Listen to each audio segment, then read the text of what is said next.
ఇలా ఖమ్మం లాంటి పట్టణంలో 3 రోజులకు ఒకసారి నల్లా వస్తూ ఉంది. కేసీఆర్ గారి హయాంలో ప్రతిరోజు నల్లా వచ్చింది 5 ఏళ్ళు. మీరు వచ్చి 3 నెలలు అయింది, ఇలా 3 రోజులకు ఒకసారి నల్లా వస్తుంది. ఇలా మీరు 100 రోజుల్లో చేస్తామన్న హామీలను అమలు చేయడంలో పూర్తిగా విఫలమైపోయింది. అంటే ఇలా కాంగ్రెస్ పాలన ఏంటంటే అక్రమ కేసులు బనాయించి ప్రతిపక్షాల మీద ఒత్తిడి పెట్టి కాంగ్రెస్ పార్టీలో చేర్చుకునే ప్రయత్నం చేస్తూ ఉన్నారు. ఎవరైనా పార్టీలో చేరమంటే వాళ్ళను రకరకాల వేధింపులకు గురి చేయడం, కేసులు పెట్టడం ఇవాళ కాంగ్రెస్ పార్టీ నైజంగా మారిపోయింది. ఇవాళ మా పటాన్చెరు శాసనసభ్యులు మహిపాల్ రెడ్డి గారి సోదరుడి ఇంటికి ఉదయం 3 గంటలకు 100 మంది పోలీసులు వెళ్ళి ఆయన అరెస్ట్ చేసే ప్రయత్నం చేసినారు. ఆయన ఏమన్నా బందిపోటా, టెర్రరిస్టా, రేపిస్టా? ఎందుకు 3 గంటలు రాత్రి పోయి ఆయనను వందలాది మంది పోలీసులు పోయి అరెస్ట్ చేయాల్సిన అవసరం వచ్చింది? అంటే ఇది ఏంది? మీరు భయభ్రాంతులకు గురి చేసే ప్రయత్నం చేయడం. అసలు ఆ కేసు ఏంది? Civil matter. అవసరమైతే దాంట్లో నోటీస్ ఇవ్వాలి. యాక్చువల్గా 41 PRC కింద నోటీస్ ఇవ్వాలి. నోటీస్ ఇవ్వకుండా, ఎఫ్ఐఆర్ కాపీ ఇవ్వకుండా మబ్బుల 3 గంటలకు 100 మంది ఎస్ఐలు, సిఐలు, కానిస్టేబుల్ వెళ్ళి ఇవాళ ఆయన అక్రమంగా అర్ధరాత్రి పూట అరెస్ట్ చేయాల్సిన అవసరం ఏమొచ్చింది అని మేము అడుగుతా ఉన్నాం. ఇలా అరెస్ట్ చేసేటప్పుడు కొన్ని విధానాలు ఉంటాయి కదా. నోటీస్ ఇవ్వాలన్నా వద్దా? ఎఫ్ఐఆర్ కాపీ ఇవ్వాలన్నా వద్దా? మబ్బుల 3 గంటలకు మీరు అరెస్ట్ చేస్తారు, 10 దాకా ఎఫ్ఐఆర్ కాపీ ఇయ్యరు అడిగితే. ఇది ఎక్కడి విధానమో అని మేము అడుగుతా ఉన్నాం. నేను పోలీస్ అధికారులను కూడా కోరుతా ఉన్నా, ఏ ప్రభుత్వం కూడా శాశ్వతం కాదు. దయచేసి పద్ధతులు మర్చిపోకండి, మితిమీరి ప్రవర్తించొద్దు అని చెప్పి కూడా నేను పోలీస్ అధికారులను కోరుతా ఉన్నా. మేము 10 ఏళ్లలో ఏ రోజు కూడా ఈ రకమైన ప్రయత్నాలు చేయలేదు. 10 ఏళ్ళు అధికారంలో ఉంటే ఈ రకంగా మేము ఎప్పుడూ అధికార దుర్వినియోగానికి పాల్పడిన పరిస్థితి లేదు. ఇవాళ నాన్ అప్లికేబుల్ సెక్షన్స్, అసలు ఆ సెక్షన్ దీనికి అప్లికేబులే కాదు, కానీ అక్రమమైనటువంటి సెక్షన్స్ పెట్టి ఏదో రకంగా అరెస్ట్ చేసే ప్రయత్నం చేస్తూ ఉన్నారు. బెయిలబుల్ సెక్షన్స్, యాక్చువల్గా మీరు ఏ ఆరోపణ అయితే ఈరోజు చేస్తూ ఉన్నారో అవన్నీ కూడా బెయిలబుల్ అఫెన్సెస్. సుప్రీంకోర్టు జడ్జిమెంట్ ఇచ్చింది స్టేషన్ బెయిలే ఇవ్వాలి అని. కానీ స్టేషన్ బెయిల్ ఇచ్చే అవకాశం ఉన్నా కూడా, బెయిలబుల్ అఫెన్సెస్ ఉన్నా కూడా, సివిల్ మ్యాటర్ అయినా కూడా ఏదో ఒక రకంగా అరెస్ట్ చేయాలి, జైలుకు పంపాలి, మా క్యారెక్టర్ను డ్యామేజ్ చేయాలి, మమ్మల్ని మానసికంగా ఇబ్బంది పెట్టాలి, ఆ రకంగా వీళ్ళని లొంగ తీసుకొని కాంగ్రెస్ పార్టీలో చేర్చుకోవాలి అనేటువంటి కుట్రకు ఈరోజు కాంగ్రెస్ పార్టీ పాల్పడతా ఉంది. ఇవాళ మేము చేరము కాంగ్రెస్ పార్టీలో, మేము ప్రజాక్షేత్రంలో ప్రజల ద్వారా బీఆర్ఎస్ పార్టీ తరఫున గెలిచినాము అంటే ఇవో ఈ రకమైనటువంటి వేధింపులు. ఈ రకంగా కేసులు పెట్టి ఇంకా నిన్ను సతాయిస్తాం, ఇంకా చాలా కేసులు పెడతాం, బిడ్డ నువ్వు వస్తావా రావా అన్నటువంటి రీతిలో ఇవాళ కాంగ్రెస్ పార్టీ వ్యవహారం ఉంది. ఇది మంచి పద్ధతి కాదు. ఇటువంటి విధానాన్ని మానుకోవాలి.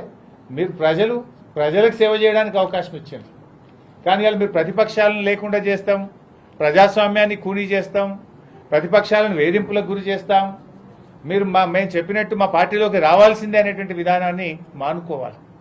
ఇప్పుడు మొన్న మైన్స్ ఇన్స్పెక్షన్ చేసినప్పుడు ఆర్డీఓ గారి వీడియో ఉంది. ఆయన మైన్ మీద ప్రెస్ మీట్లో మాట్లాడిండు. ఏం మాట్లాడిండు? మంత్రి గారి ఆదేశం మేరకు వచ్చి నేను మైన్స్ ఇన్స్పెక్ట్ చేస్తున్నా అని స్వయంగా ఆర్డీఓ గారే చెప్పిండు. అంటే మీరు టార్గెటెడ్గా చేస్తున్నారు. ఇవాళ పటాన్చెరు ప్రాంతంలో మాకున్న సమాచారం మేరకు 20-30 మైన్స్ లీజ్ అయిపోయింది. అలా కాంగ్రెస్ పార్టీ నాయకులై, మాజీ మంత్రులై కూడా ఉన్నాయి. వాటికి లీజే లేదు, అయినా అవి నడుస్తూ ఉంటాయి. 20-30 మైన్లు లీజ్ అయిపోయినా అవి నడిస్తే వాటి మీద యాక్షన్ ఉండదు, వాటి మీద చర్యలు ఉండవు.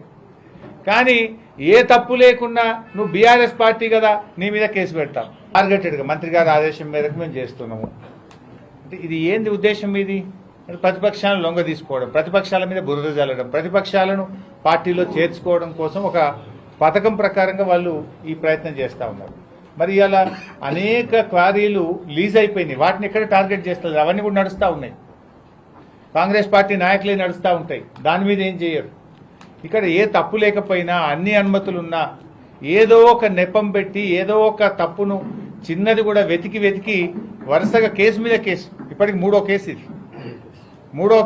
3 ఎఫ్ఐఆర్లు నమోదు చేసింది ఇప్పటికి.